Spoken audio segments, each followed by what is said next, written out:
Okay, good morning, everyone. Welcome to Monday. I don't have my microphone on yet because I'm almost not really awake, but I will be in a minute. How's the weekend? Anything fun happen?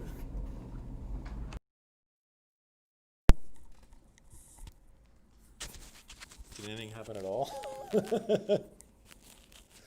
Did you just go home and stand there motionless for 48 hours and then come back here?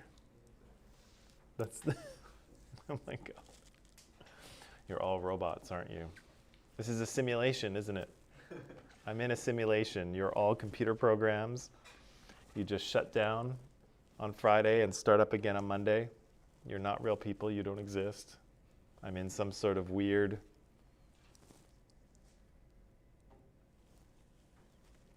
No?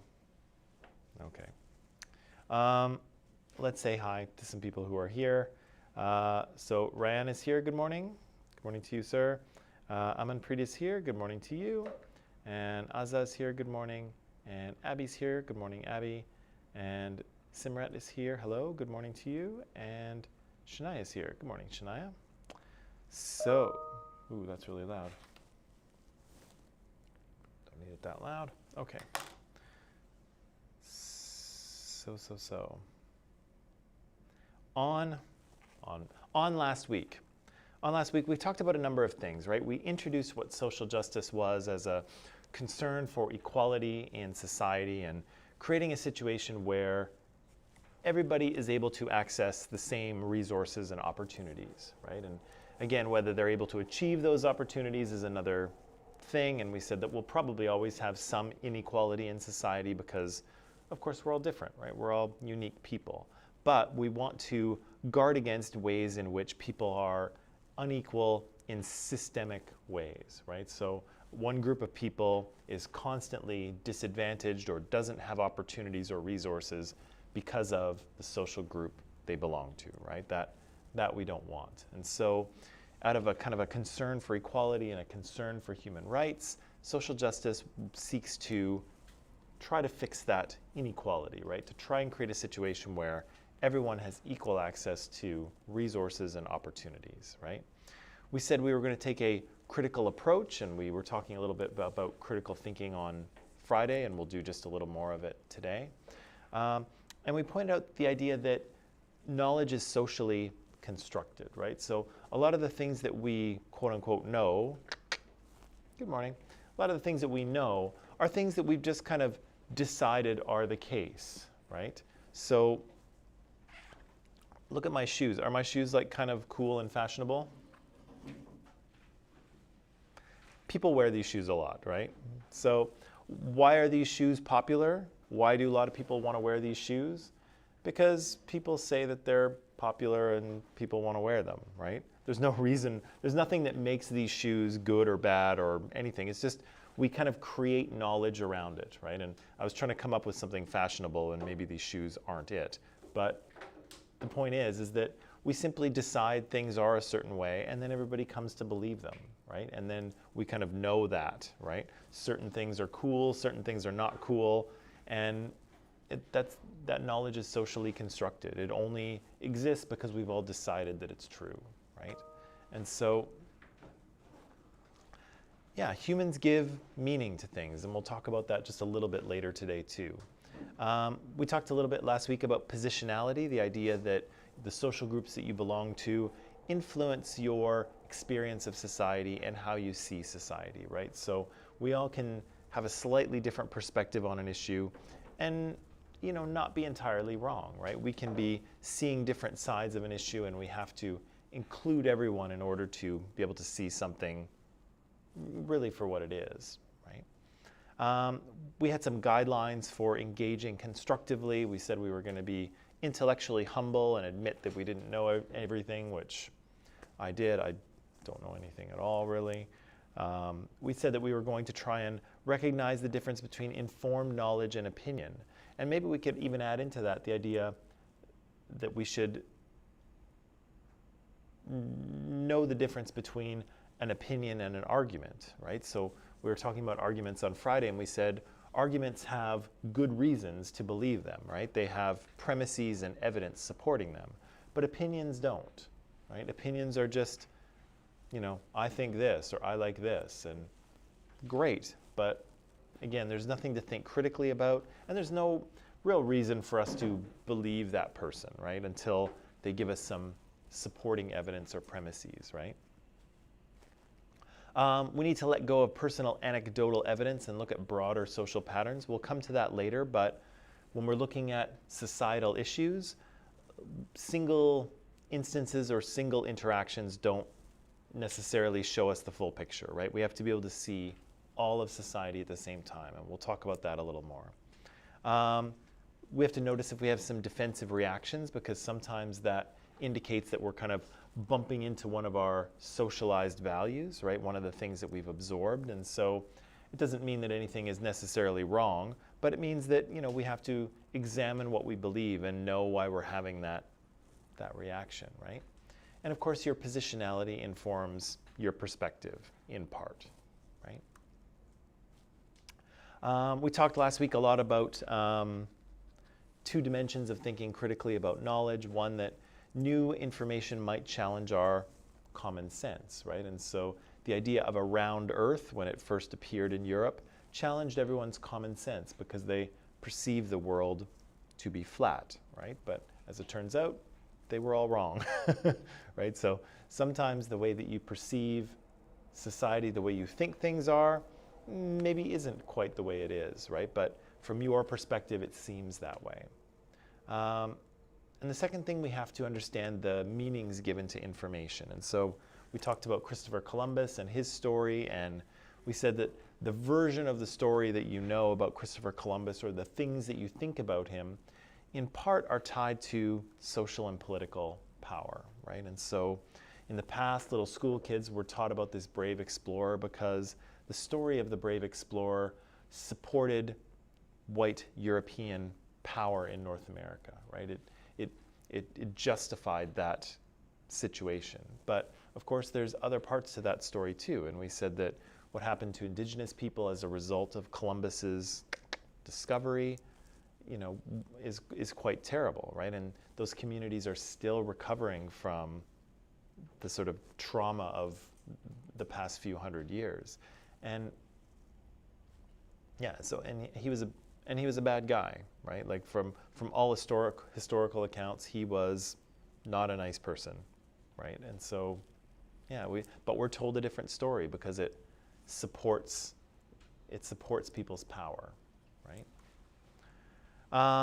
What else do we talk about here, right? We talked about social constructions. Oh yeah, and then we talked about critical thinking and arguments. And so I tried to make an argument to you that this was an important skill, right? It's very useful in basically every field that you might find yourself in. It's very useful in every class that you might find yourself in. Often I find, when I read student writing, when I read student papers, I often find that one of the problems students have is that they don't actually have an argument.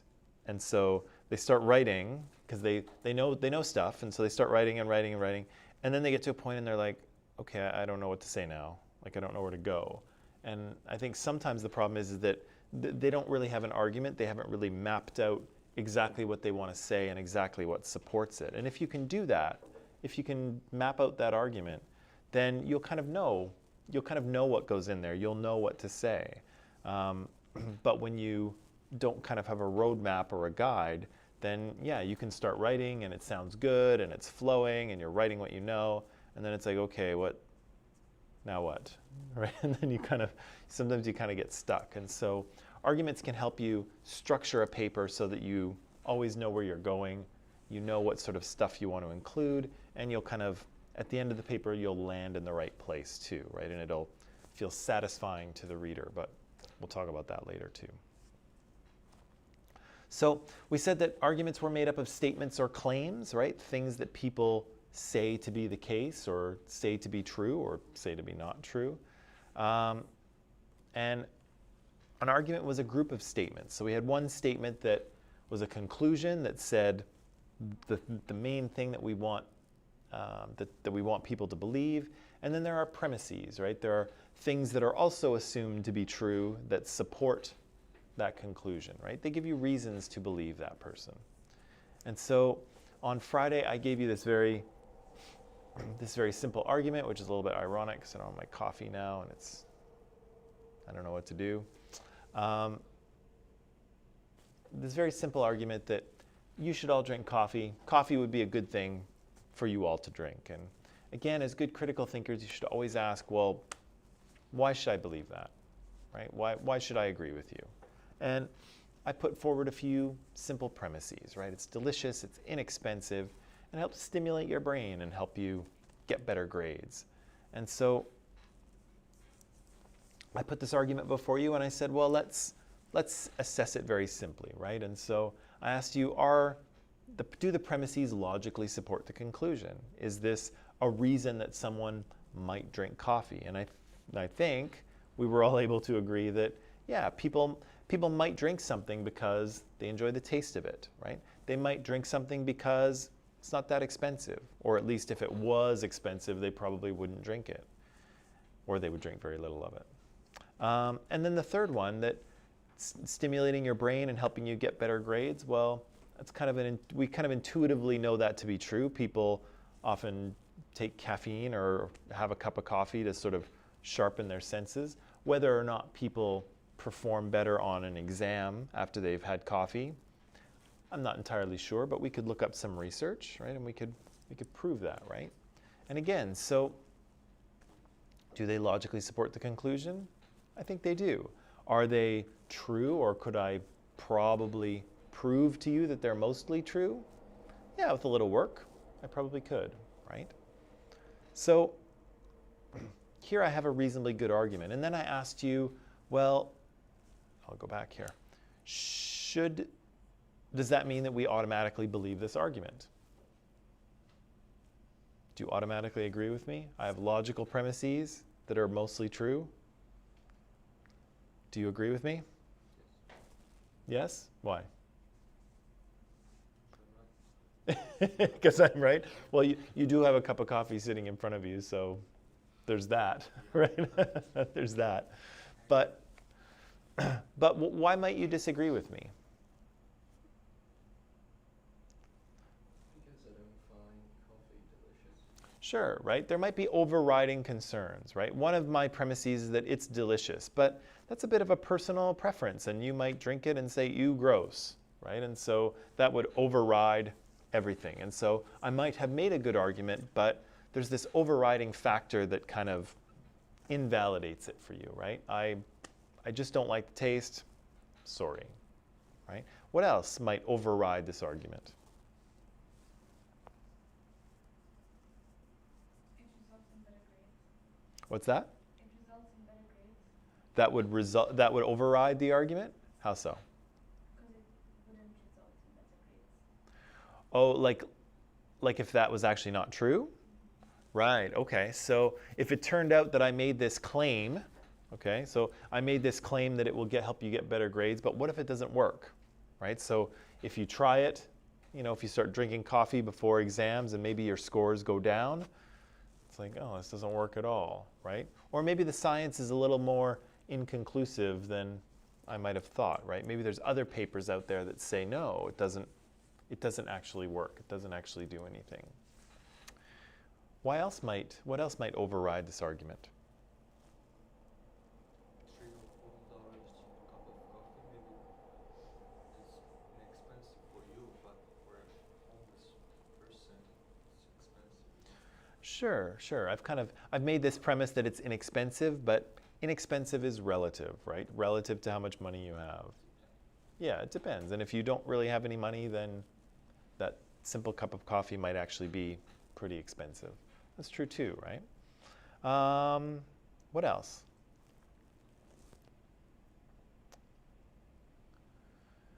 Religion restriction. Sure, maybe a religious or like a personal value restriction, right? So if you belong to a religion that forbids drugs and alcohol, or even if you just have made a personal choice and you're like, you know what, I'm not going to consume no drugs or alcohol in this body, right? you may have made that decision, and of course, coffee has caffeine, which is a stimulant, right? It's a drug. It acts like a drug, and so people may say no for that reason, even though you've made an excellent argument. So, yeah, we have a good argument here, but it doesn't mean there are. Oh, and what else? What else is missing? There was one more thing. There's one more thing. One more thing that isn't sort of addressed in this argument that we brought up on Friday.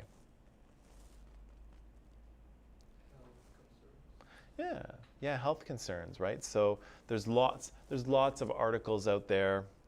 Most of them are pretty uninformed, but there's lots of articles out there that talk about coffee's good for you, coffee's not good for you. Drink 2 cups of coffee and you'll live longer. Too much coffee will kill you. The articles kind of go back and forth, about whether coffee is good for you or bad, or whether it doesn't matter. And so either way, we haven't really talked about the health concerns of this product, right? And so you might be concerned about that, right? You might be, well, yeah, I'll drink this, but what effect is it going to have on my health? I would like to know that before I indulge in this, right? Which is a fair question. So that kind of issue, the health issue, has been left out of it entirely, right? So there's there's more information that could be addressed. And again, I said, it's not a perfect argument. It's not bulletproof. It's got a few flaws. I haven't addressed every possible issue. One of my premises is a bit of an opinion thing, so that always makes it shaky, right? I'm telling you it's delicious, and Mulder's saying, actually, not so much, right? So again, it's not a perfect argument, but it works for our purposes. Let's look at a couple more, okay?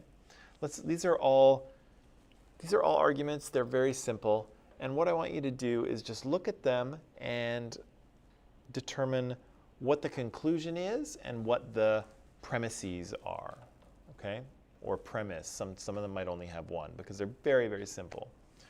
So the first one here, for instance, is because assault rifles have no peaceful civilian use, the Canadian government should ban assault rifles. Okay, so assault rifles are the like brrrr, those kind of ones, right? So what are we being asked to believe here? What are we being asked to agree with?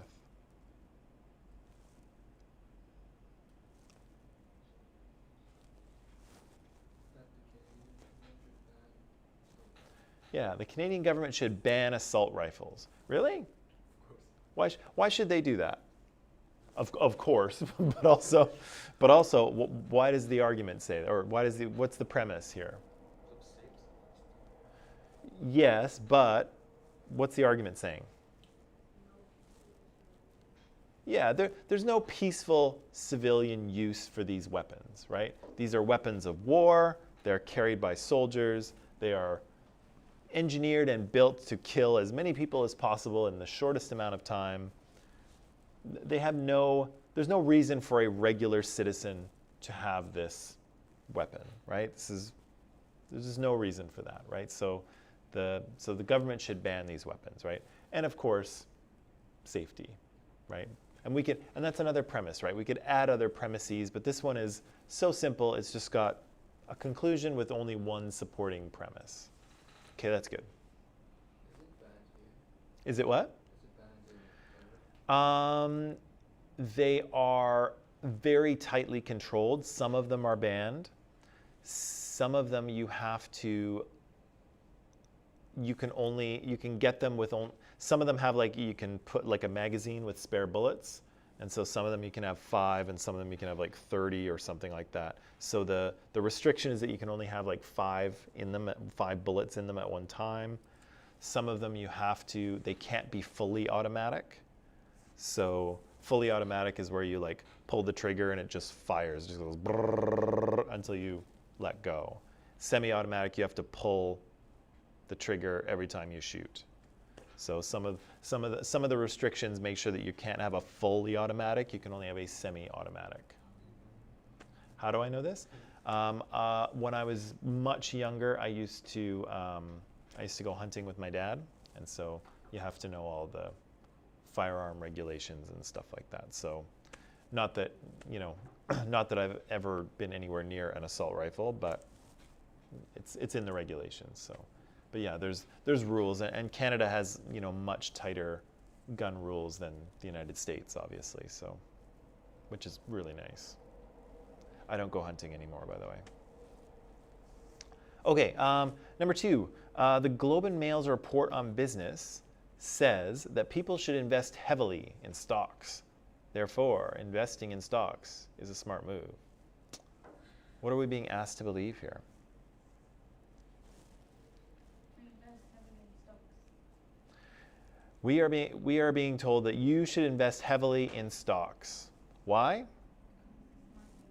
Okay, so the conclusion is you should invest heavily in stocks. Why should we believe that? Well, because it's a smart move. Okay, well, but why? Why is it a smart move? Why should we believe that one?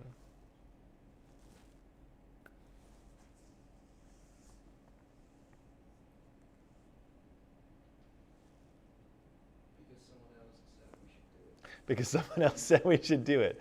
Specifically, the Globe and Mail's report on business. So the Globe and Mail, if you don't know, is a Canadian newspaper. I'm sure they publish in paper, but they're online too. They're very trusted and reputable, and they write for the whole country, for all of Canada. So someone else said that we should, right? Which again is not a great premise, right? Somebody told me to do it is not a good reason to do something, unless it's like somebody in charge. But even then, maybe not. Okay, so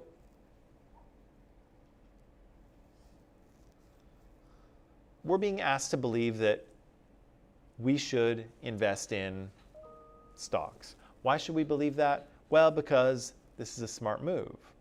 Okay, but why is it a smart move? Well, because the Globe and Mail's report on business says that people should invest heavily in stocks, right? Now, the only part that's kind of missing here, there's kind of an implied premise here. Do you know what the implied premise is?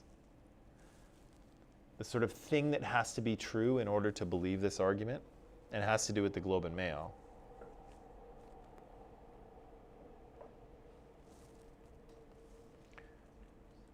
They don't say it, but it's just kind of assumed to be true here.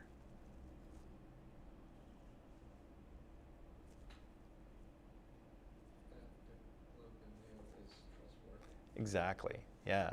There's an implied premise here, the idea that the Globe and Mail actually knows what they're talking about, right? If they don't know what they're talking about, then the whole argument falls apart, right? Because they're telling you to invest heavily in stocks. They don't know what they're talking about. We shouldn't believe this argument at all, right? So the argument also rests on, you should invest in stocks. Why? Because it's a smart thing to do. Okay, but why is it a smart thing to do? Because the Globe and Mail says so. Well, why should we believe them? Maybe they don't know. But then there's this other premise that's, well, they're a trusted financial resource in Canada, and they are generally on top of financial matters, right? So there's a missing premise there, but it's kind of implied, right? You assume that the Globe and Mail knows what they're talking about. And if they do, everything else kind of is supported. If they don't know what they're talking about, the whole thing collapses, right? It's not a good argument anymore, but that's good. Simpler one here. When Joseph takes the bus, he is always late. And today, and he's taking the bus today, so I'm sure he is going to be late. Okay, what are we being asked to believe here?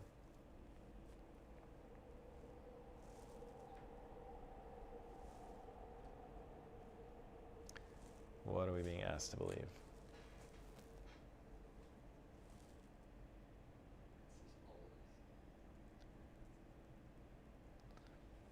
This is a little tricky, but think about what supports what, right? So what are we being asked to believe, and then why should we believe it? That he's always late when he takes the bus. Mm-hmm. Okay, we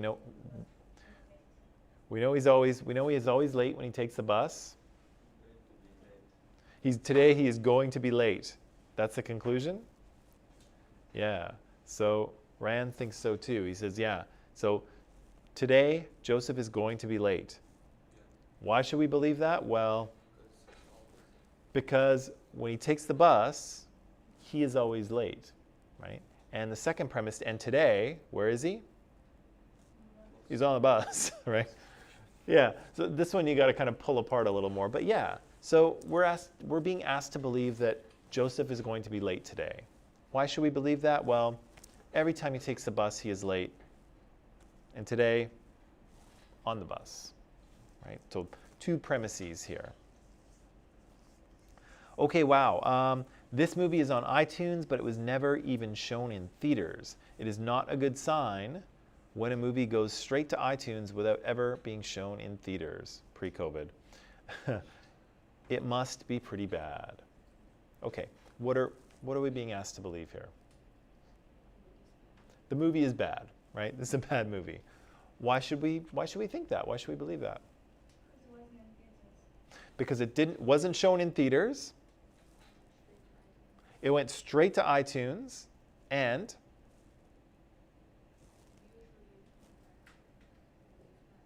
yeah, and when that happens, usually you have a bad movie, right? So you have 3 premises here, maybe 2 if you want to stick together the not shown in theaters and went straight to iTunes.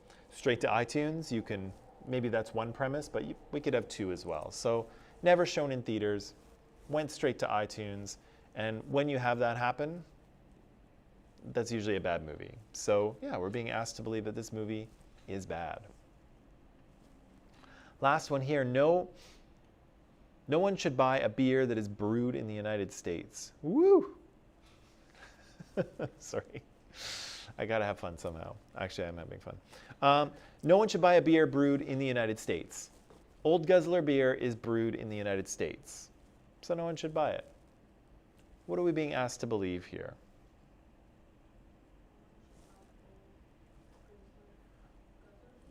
Yeah, nobody should buy this beer, right? This Old Guzzler beer. Nobody should buy it. Why should nobody buy this beer?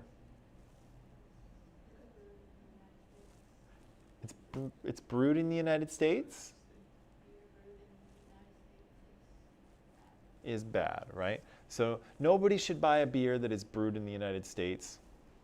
Old Guzzler beer is a beer from the United States. Therefore, do not buy this beer, right? Also, it has the worst name of any product ever created. So, yeah, that's not a selling point. Don't buy a beer like that. Actually, the Americans don't really know how to brew beer anyway. So, okay, woo! That's fun. Okay, hang on. That was fun. Okay, right. So I just highlighted them here.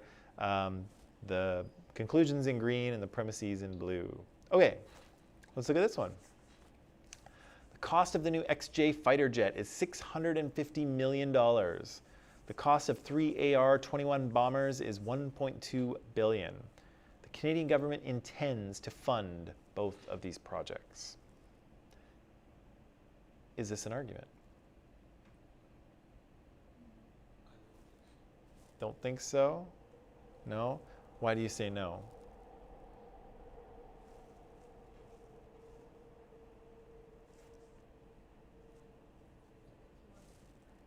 What's that?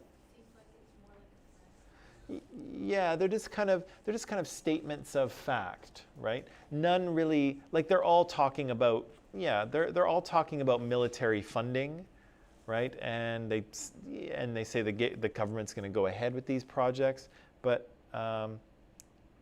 Ryan is right here. There's no real claim being made, right? They're not trying to convince us of anything, and these statements don't really, they're all on the same topic, but none really supports the other in sort of a conclusion premise kind of way. So yeah, it's just a few statements, and there's no claim to be made. There's nothing they're trying to convince you of, right? But we could do a little bit of editing and make an argument out of this. So what about this one here? So Canada's Auditor General, the Auditor General kind of goes over everyone's spending and budgets and makes sure they're spending their money the way that they should in the government. That's what the Auditor General does. So the Auditor General says that any weapon that costs more than $50 million will actually impair our military readiness. So our military readiness will suffer. The cost of the new XJ fighter jet is $650 million. The cost of the 3 bombers is $1.2 billion, just like before. We should never impair our military readiness. Therefore, the Canadian government should cancel both of these expensive projects. Now we have an argument, right? What's it trying to convince us of? We shouldn't buy the expensive. Yeah, we shouldn't fund these products or projects. We should cancel them. Shouldn't buy them. Why should we not buy these things? Because, well, yes, but spell it out for me. Right, so weapons over $50 million actually impair our military readiness. Should we impair our military readiness? No, we should not. And what's the cost of the jet? Yeah, good morning. Way over $50 million. What's the cost of the bomber? Also way over $50 million, right? So Canadian government should not fund these projects. Why? Because we don't want to impair our readiness. Expensive weapons do impair our readiness. And both those projects are expensive, right? So here we've turned it into an argument, right? This one here, there's nothing, we're not being convinced of anything here, or nobody's trying to convince us of anything. Here, there's a position being taken, right? They're actually trying to argue something. Yeah. Okay, what about this one? Alicia went to, this is an older example. Alicia went to the bank to get a more recent bank statement of her checking account. So 150 million years ago, before smartphones, if you wanted to know how much money was in your bank account, you had to go to the bank with a little book, and the teller would tell you how much money was in your account, and then you could write it down, and then you could figure out how much money you had. Yeah. There were dinosaurs roaming the earth at this time. Then it got a little bit more convenient, because when they created ATMs, you could just stick your bank book into the ATM and it would print out your balance. So you would know how much money was in there. And then you just had to keep track. Of course, now we have banking apps and it's very easy. But way in the past, you actually had to go into the bank. So Alicia here goes to the bank to figure out how much money is in her checking account, and the teller tells her that the balance is $125. Alicia was shocked that it was so low. She called her brother to see if he was playing one of his twisted pranks. He wasn't. Finally, she concluded that she had been a victim of bank fraud. So, is there an argument here, is my question.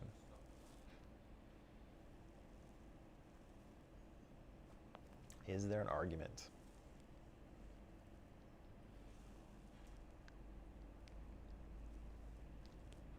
Like, what does she mean by buying? What does she mean by? Buying fraud. Like somebody stole money from her account without her knowing. Somehow the money is missing and she didn't spend it. Is it an argument? Who thinks it is an argument? Give me a little hand. Okay, who thinks it is not an argument? Okay, why is it not an argument?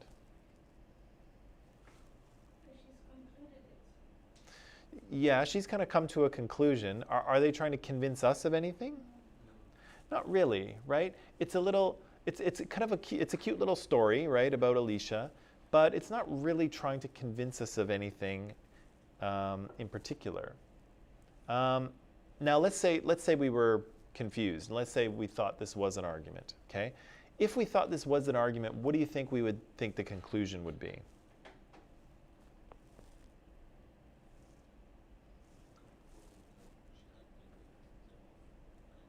Right. So if we thought this was an argument, we probably would have thought, okay, Alicia is a victim of bank fraud. That's the conclusion. That's what we're being asked to believe here. Okay, good critical thinkers. Why should we believe that? So let's go. Okay, so we should. So she was a victim of bank fraud. Be- well, yeah. So she goes to the bank and she finds her balance is $125. Is that evidence of bank fraud? No, no. Yeah, having $125 in your account is not evidence of bank fraud. Alicia was shocked that it was so low. Is being shocked at your bank balance evidence of bank fraud? No, I'm shocked at my bank balance all the time. But very sadly, it's not because of bank fraud. It's because I just don't have any money. Her brother was not playing a prank on her. Is that evidence of bank fraud? No, right? So is this an argument?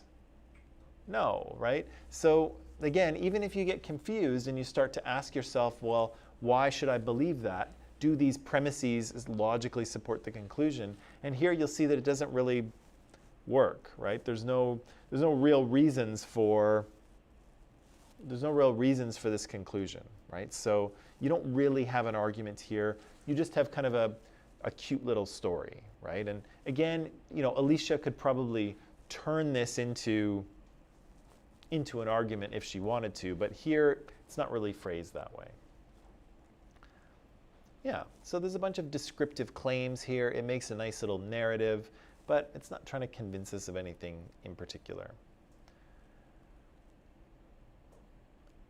And the last thing we'll say about this is that when you're looking at arguments, don't confuse explanations with arguments, right? So explanations tell us why something happened, but arguments are trying to prove something to us. So it's not necessarily an explanation, but it wants you to believe, right? So, whoops, I'm missing a slide there. But so let's say here, Nicholas stole the money. Sorry. Nicholas stole the money. 3 people saw him do it. Okay? Or, yes, Nicholas stole the money, but he needed it to buy food. Right? So, which one is an explanation? Second one, right? Yes, because the second one is not trying to convince us of anything. We're admitting it. We're like, yes, he stole the money, but here's the reason. He had to buy food, right? The first one is trying to prove it to us because we're saying, Nicholas stole the money. Why should we believe that? Well, 3 people saw him do it, right? There's evidence. So one is kind of an argument. One is kind of an explanation. They're admitting, yeah, he stole it. We're not trying to convince anyone of anything. We're admitting it, but we're explaining why it happened. The first one is trying to convince you that Nicholas stole the money because 3 people saw him do it. Okay? All right, are we good? Are we okay? All right. Oh yeah, so let's switch gears a little bit into our next module. So in terms of talking about social justice and all the different types of inequalities and oppressions and things we'll talk about, we absolutely need to understand culture and we need to understand socialization, okay? Because these are, these are critically important concepts in terms of social justice and how societies operate, okay? So part of this, if you're in my comparative cultures class, some of this will be a repeat and some of it won't. Culture is culture.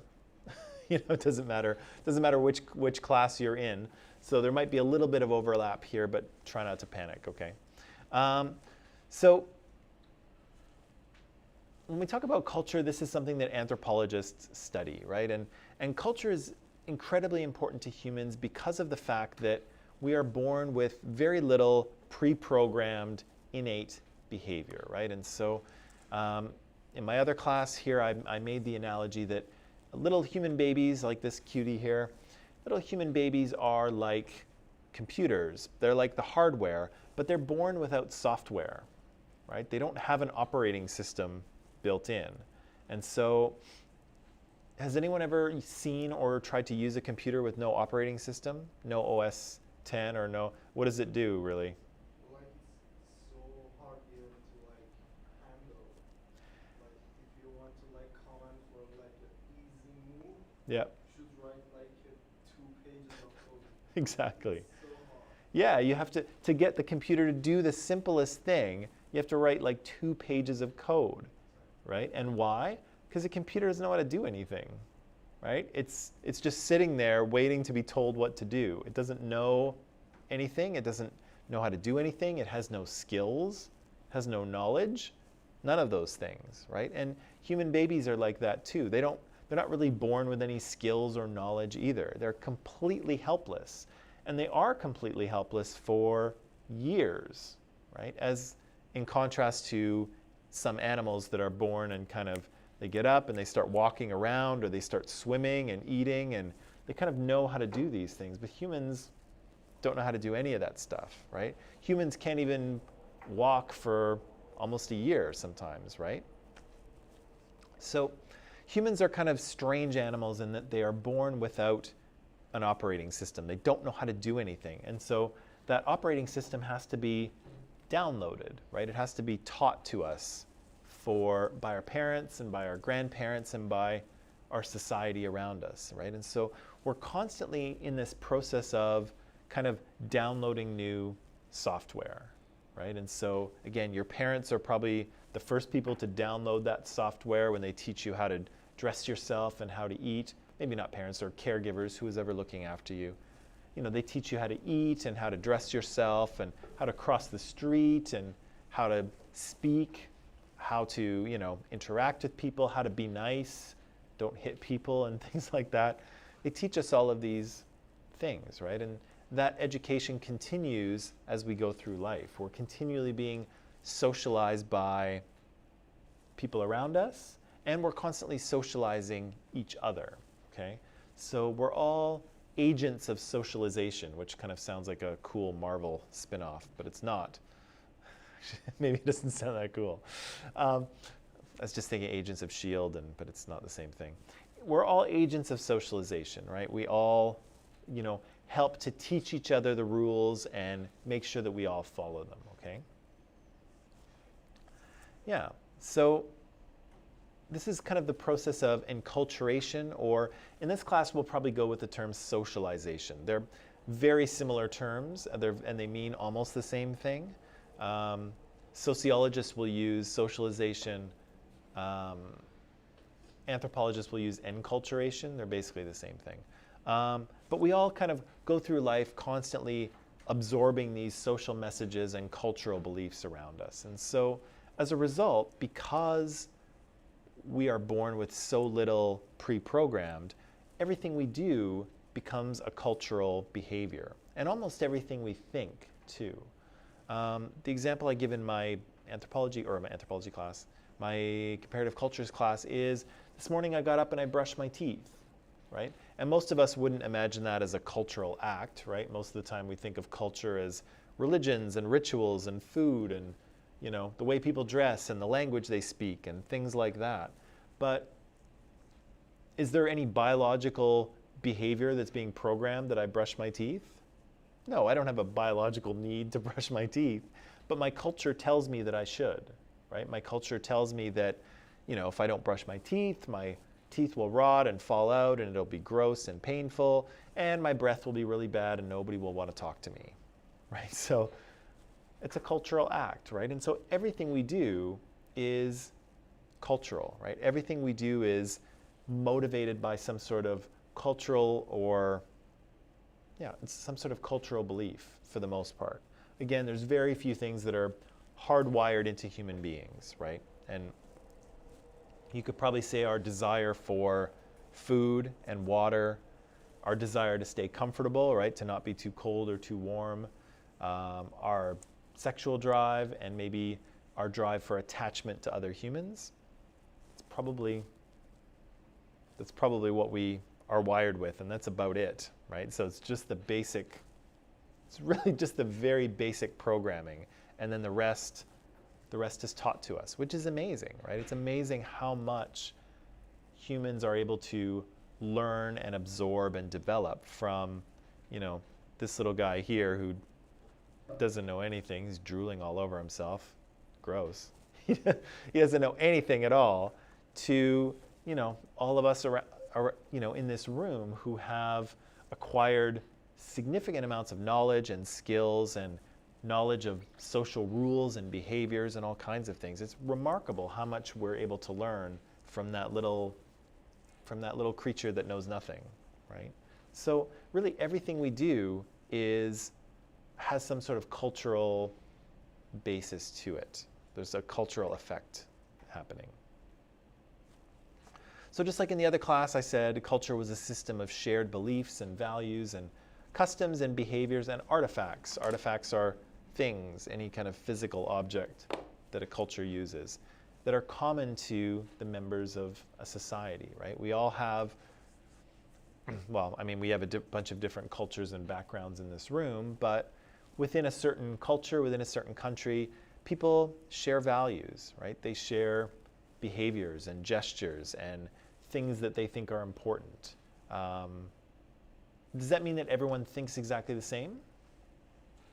No, of course not, right? But we do share some general perspectives on how things should be, right? And what things are good and bad and right and wrong, right? So again, we're not cultural robots. We're not all programmed exactly the same. We do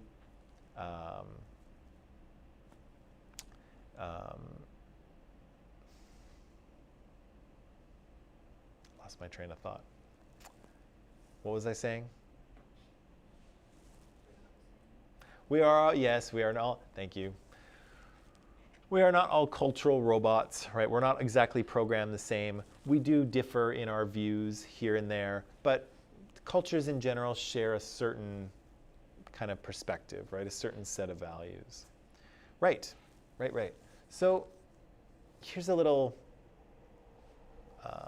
diagram with some cultural kind of beliefs and behaviors. And so what's important to pay attention here is that this is just a sliver of what culture actually is, right? There are all kinds of rules and values and beliefs that go far beyond what we see here. But this is kind of useful because, again, often what we see about a culture, like the way people dress or their language or their religion or their music or their artwork or their celebrations, those are kind of the surface, the food, those are kind of surface level parts of culture. And the really deep parts are the parts that you don't see, right? And so all of these ideas are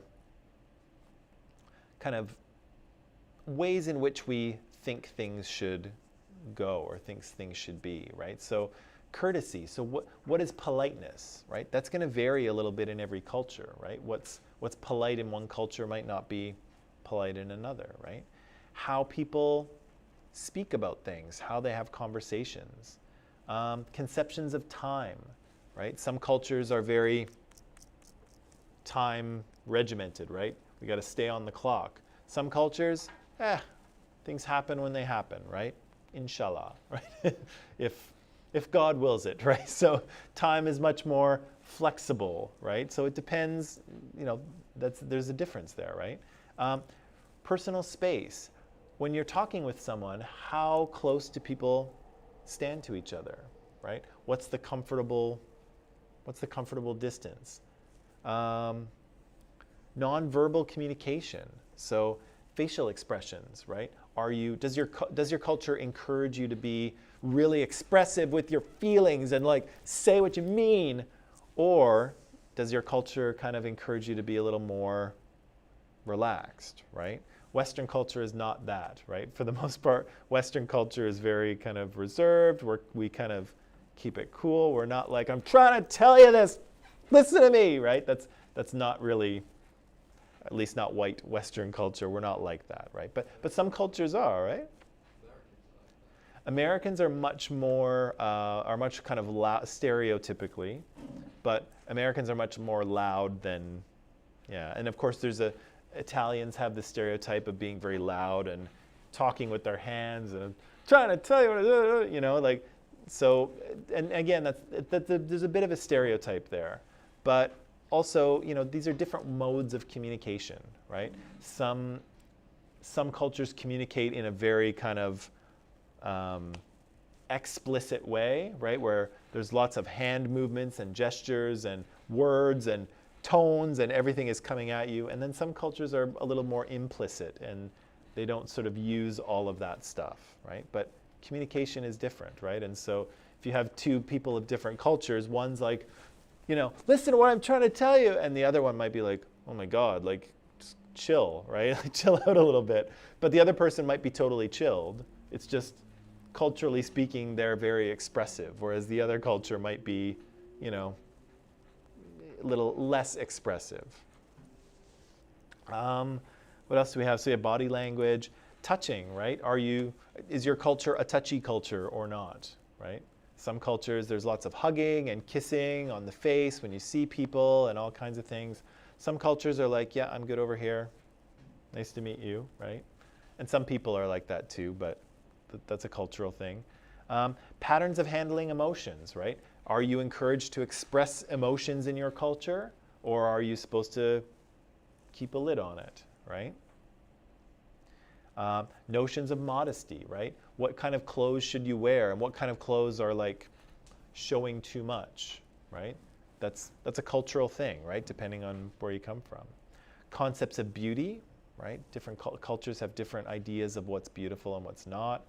Courtship practices, how and if you date, how and when you get married, who decides, who are you allowed to get married to?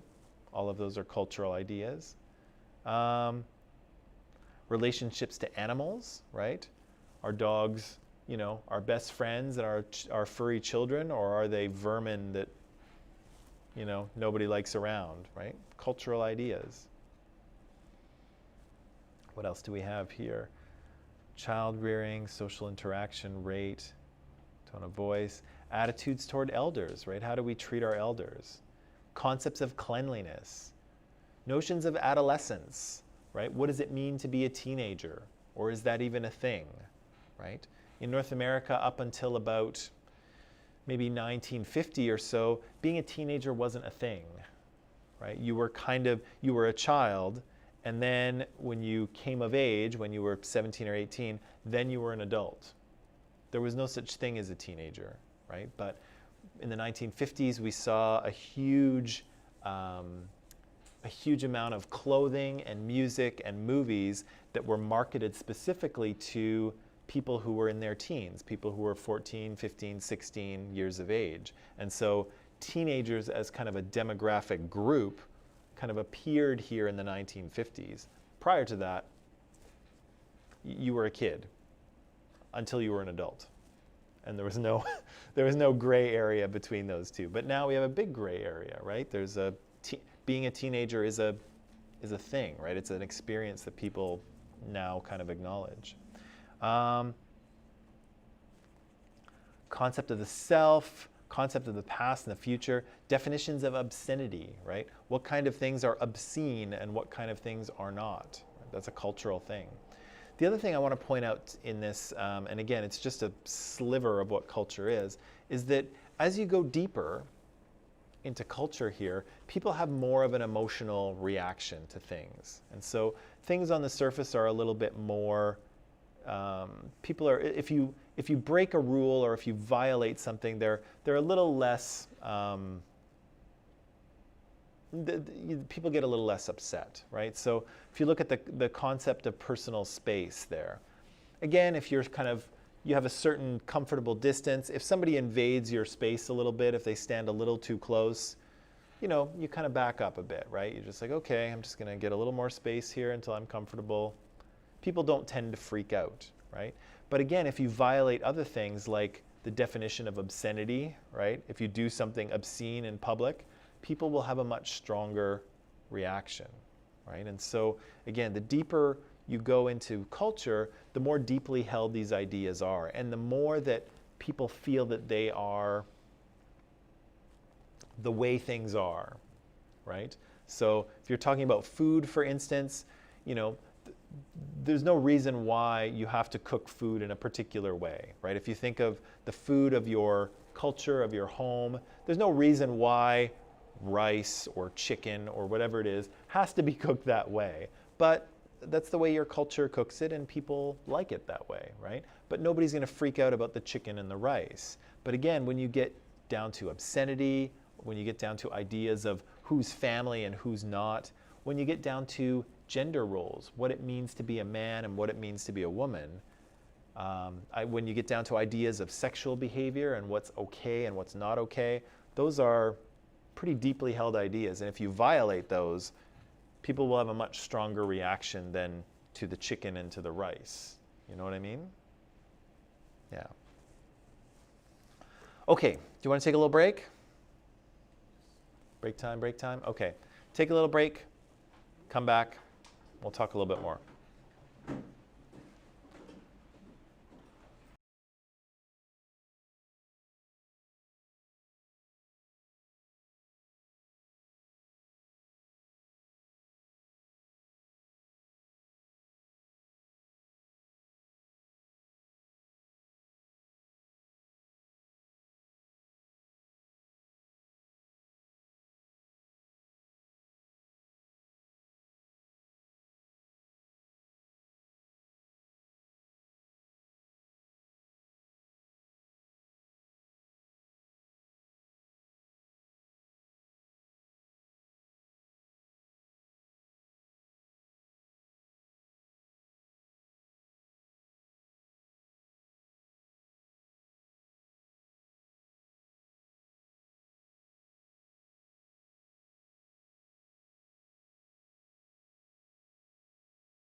Okay, and we're back. So, culture is an important thing for human beings, right? We are born with no knowledge and no skills and don't know how to do anything, and our society has to teach us pretty much everything, right? How to eat, how to walk around, how to dress ourselves, all of it, right? And so culture is kind of a pretty massive collection of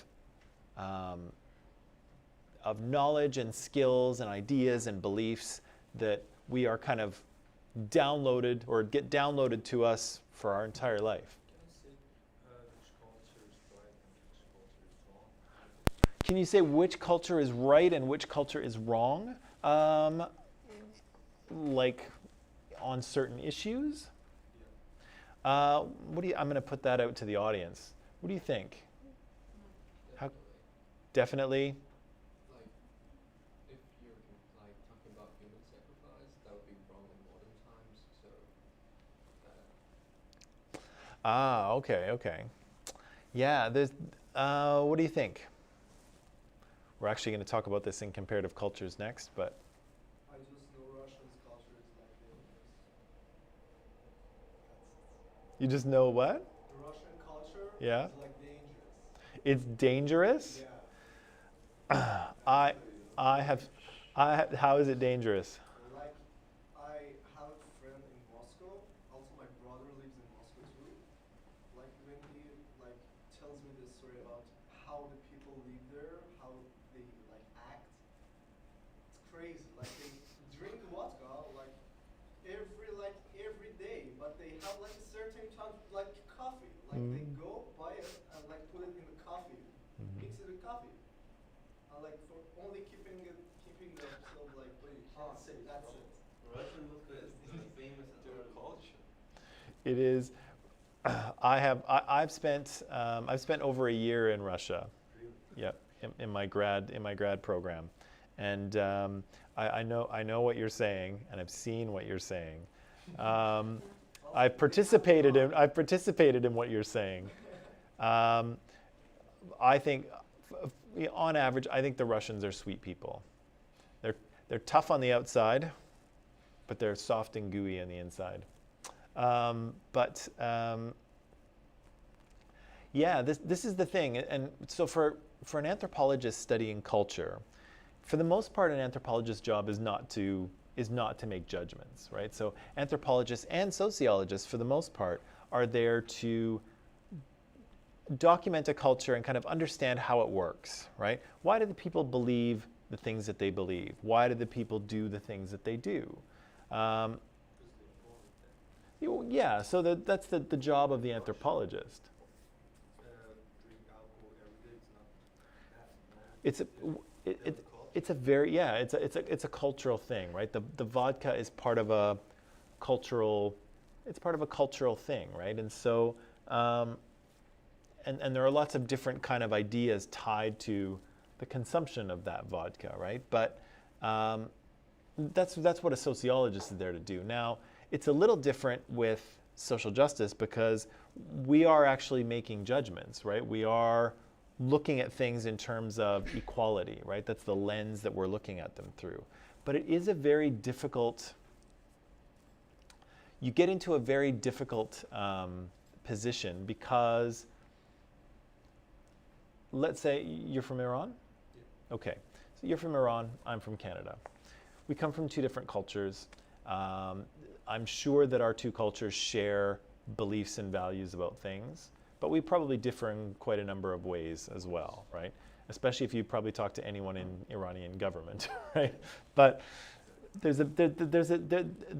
some overlap in terms of what we believe, but there's also going to be some differences.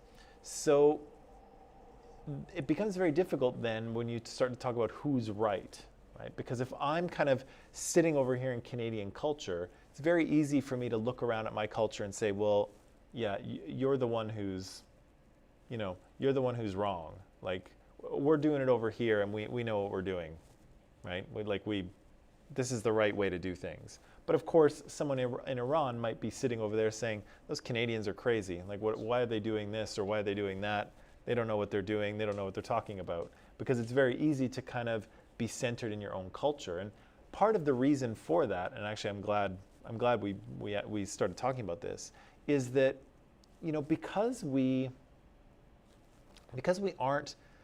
taught everything, right? Because we don't have any kind of innate programming to start with, eventually everything that we see and perceive and think starts to be perceived and thought through a lens of our culture, right? Because we almost don't know, it's almost like if I look at my computer here, everything that my computer does, for good or bad, all gets done through OS 10. Big Sur is now called, right? Everything that gets done through that. Why? Because that's its operating system. That's how it knows how to deal with things, right? And so any new programs it downloads or any files it loses or whatever it does it all through OS 10 because that's how it knows how to operate. And it's the same thing with people. We learn our culture and then it becomes kind of the way in which we operate. And so everything that we see and perceive and think is kind of thought and perceived through the lens of culture. Now, that doesn't mean that, you know, we are entirely blind to anything else, right? Like I know there are biases in Canadian culture. I know there are things that we do that, you know, we could do better, right? So I'm not saying that, you know, that my culture is perfect by any means, but we start to see things through the lens of our own culture, and then it becomes, in some cases, more difficult to accept the cultures of others, right? Particularly when we get further down, right? It's very easy to accept, the others' cultures in terms of food, because I happen to love food and I like going for sushi or Indian food or Thai or Vietnamese food or Ethiopian food or any of that stuff. I like that. That's fun. I like that experience. But that's easy, right? The food is easy. But when you get deeper into culture, you find that things differ in ways that are kind of more emotionally meaningful. And the deeper you go, the more, and this I think applies to all cultures, the deeper you go, the more it seems as if it's not a cultural teaching anymore, it is the way things are, right? Like this is the absolute reality of something. And so then it becomes very difficult to accommodate other people's beliefs and values when they're different from yours and when they go deeper, right? The surface stuff is easy, right? The deeper stuff is more difficult. And so, yeah, like Mulder, when you mentioned human sacrifice, that's a deep thing, right? That's about the value of human life, not to mention religion, right? So religion is very deeply held, and the value of human life and what happens when people die and are people allowed to be killed and when and by whom, those are very deeply held beliefs, right? And so when you violate those, people have a very strong reaction, right? But again, it's very easy to perceive your own culture as being the best and correct because in a way that culture has shaped who you are and how you operate. You know what I mean? Does that make sense? And so, is any culture the best? Absolutely not, right? Do some cultures have some good things going for them? Absolutely. Do some cultures have some things that are probably have a net negative effect on the people? Yeah, I think so too, right? But again, it really depends. You have to be careful because it really depends who's looking. It really depends who's looking. As a quick example of this, I wasn't going to talk about this, but I will since we're talking about this and we're talking about Russia. When I first went to Russia, I thought people were super rude, because they just like, the Russians are really like, they've got a really tough exterior, right? And they will, like if you go into a store here and people are like, oh, hi, how are you? Just so you know, we have these sweaters on sale and, they'll tell you about things and they'll be really nice.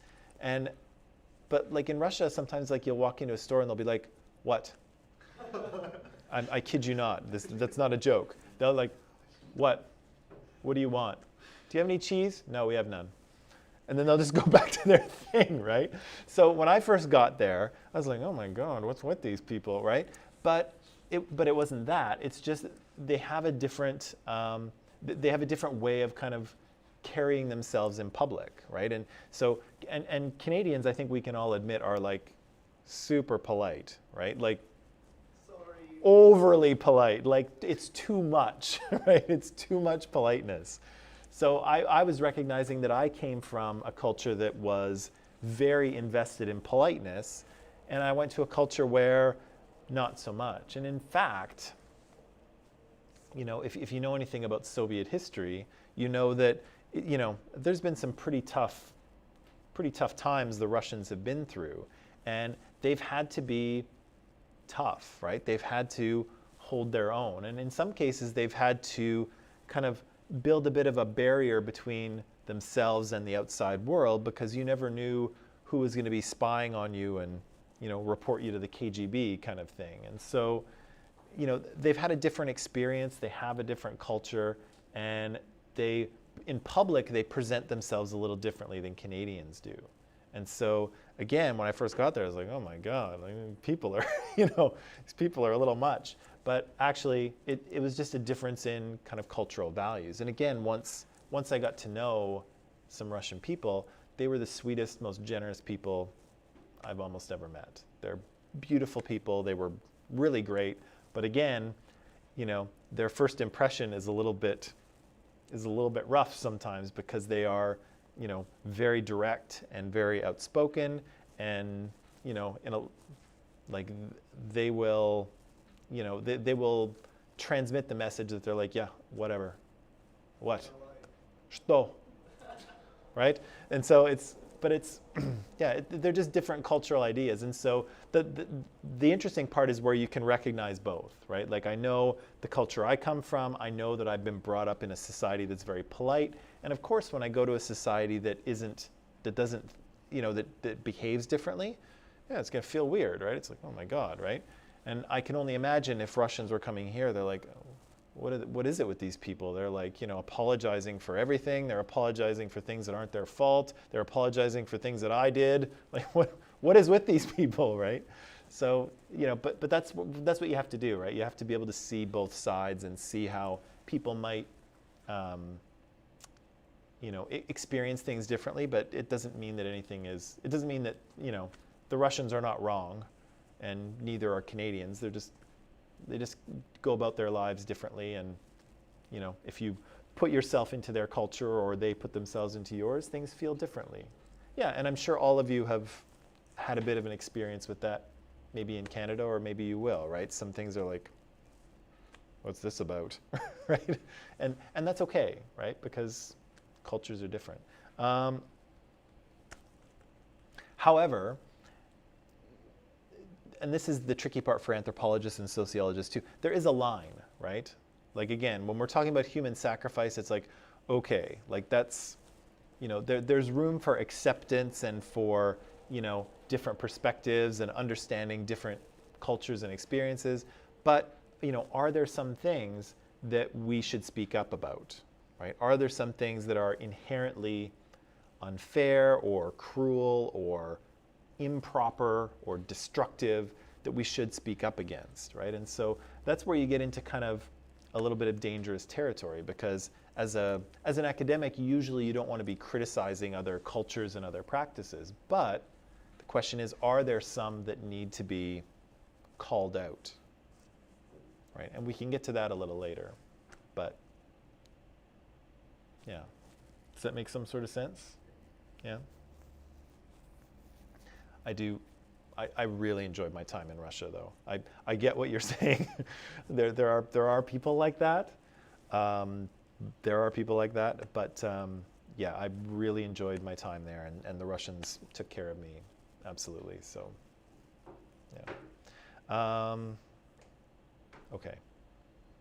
Right. Where do values and beliefs come from?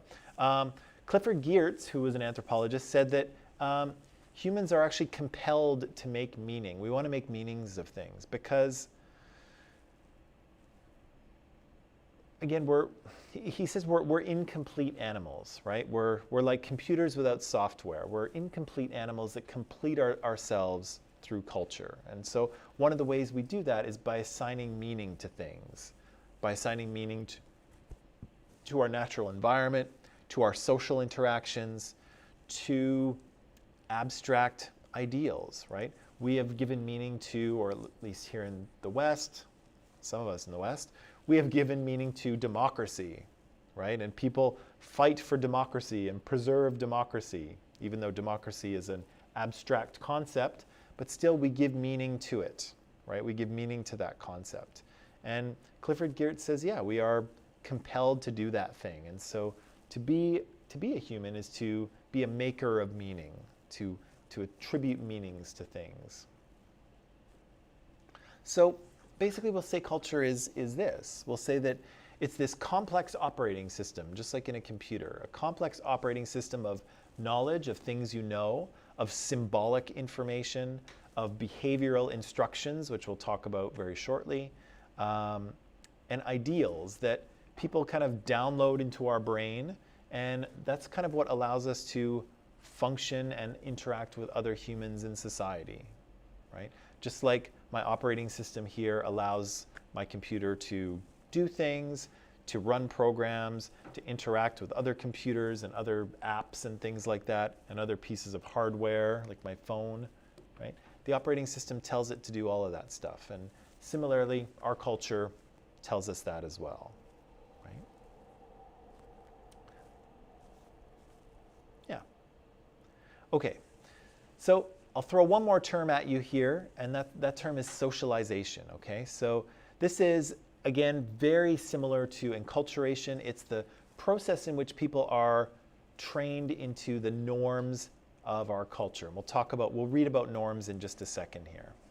So again, we all need to be enculturated, we all need to be socialized. And in fact, we all have been, right? We all have been socialized by our own families, by our own societies, by our own cultures, right? And will continue to be. This is a lifelong process.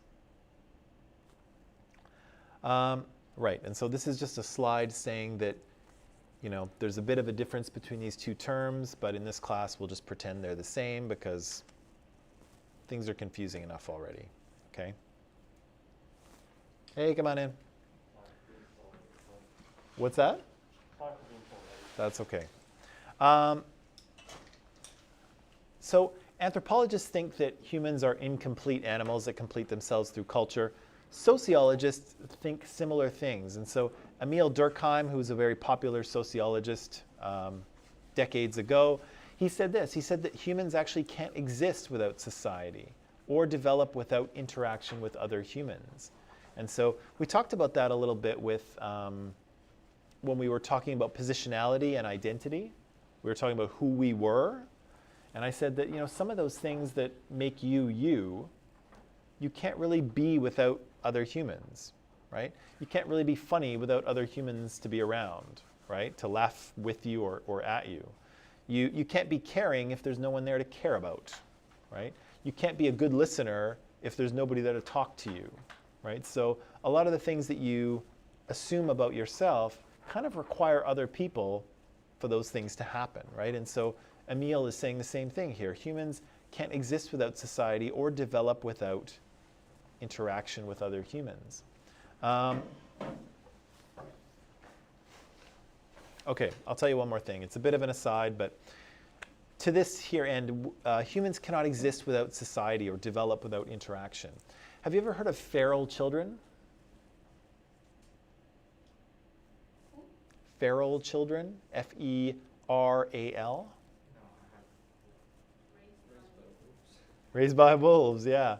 So feral children are, there's a very few, if you've seen The Jungle Book or read The Jungle Book, Mowgli is a feral child, effectively. And the story was written based on a real life story where, and again, there's not very many instances, there's probably like a handful of times that this has happened, where very young children have been lost in the wilderness and somehow they've survived, right? So they've been raised by wolves or chimpanzees or something, or they've just managed to survive somehow. And so there's been, again, very few instances of this, but again, these children are kind of, they come out of the forest and they're rescued or caught or whatever, however you want to describe it. And what happens is that they are, the people who kind of rescue them attempt to socialize them, right? Because of course they don't, they've been living like an animal for years and they don't know anything. And so the people who rescue them try to teach them language and how to, dress and how to eat properly and what foods are human foods and what foods are gross, don't eat those. And they try to teach them these things. And what's really interesting is that it doesn't work very well. And so there are times in your brain's developmental history where it is primed to learn certain things, right? So certain connections and neurons are starting to build. And if you don't continue to build them, if you don't continue to make those connections, the brain will say, okay, I guess we're not doing that, and it will shut those things down. And so, for instance, if you, when do kids start to talk? 2, 3? Yeah, they start to babble earlier on, right? They're blah, blah, blah, blah, blah. And then it kind of slowly evolves into language, right? They start using real words and then real sentences. And then when they get to be 2 years old, everything is either why or no, which is a, enormous pain in the butt for parents. But yeah, so kids start to speak around this time. And first of all, they start to mimic adults, right? They start to try to say what adults say, and adults will say, mama, and they'll try to get the kid to say it, and the kid will try to copy them. But when that's happening, the brain is building and wiring new connections. But if that doesn't happen, again, the brain says, oh, okay, I guess we're not doing that, and it shuts it down. And so these feral children that are rescued, they try to teach them language, and they're somewhat successful, but really they never get beyond maybe like the level of a 6-year-old or a 7-year-old in terms of their language fluency. They're kind of stuck. There's a real, they can't go any further because, again, their brain hasn't developed those connections in the past, and it's not ready to do so at that point. And so really what Emile is saying is backed up by developmental psychology and brain growth, is the idea that humans can't become fully human without other humans. We not only need to be downloaded that software, but unlike a computer, the downloading of that software actually changes the hardware, if that makes sense, which doesn't happen with computers, right? The hardware is the hardware. That's just what it is. But the process of downloading your software actually changes the hardware, right? The process of learning things actually changes the way your brain is wired, right? Which is why education is so important. But yeah, so Durkheim is right. We can't exist in society without other humans. We can't really be fully human without the interaction and the teachings of others, right? Emile also says that society allows humans to feel connected to something larger than themselves and to feel connected to each other. That's important, right? That's important, and it's a powerful feeling. Has anyone ever been to a gathering with a large group of people? And it could be like a concert, it could be like a religious event or service, it could be some sort of party where everyone's having a good time and it's like this super energy. Has anyone ever been there? Yeah, like there's a real interesting thing that happens when a bunch of human beings are together feeling connected to each other and feeling the same way. There's something very interesting that happens, and I think that's why people love to go to concerts, right? Like they want to hear, their musicians and artists play their songs, but there's also this other thing, right? You could just sit at home and listen to their music on your own, right? But there's something different about being in a group, right? And humans like that. And again, that socialization allows us to cooperate with each other and that's one of the things that makes us so successful as animals, right? Our ability to work together. Okay, some of that stuff I didn't mean to talk about, but that's okay. I think I'll leave it there. Tomorrow we'll talk a little bit about social norms, okay? I have some clips, some video clips to show you that may be interesting, and then some other stuff. So I'll leave it there for today. Thank you for being here. Happy Monday to all of you. I will see you tomorrow, or for some of you, I'll see you in like 20 minutes. So that's it. See you.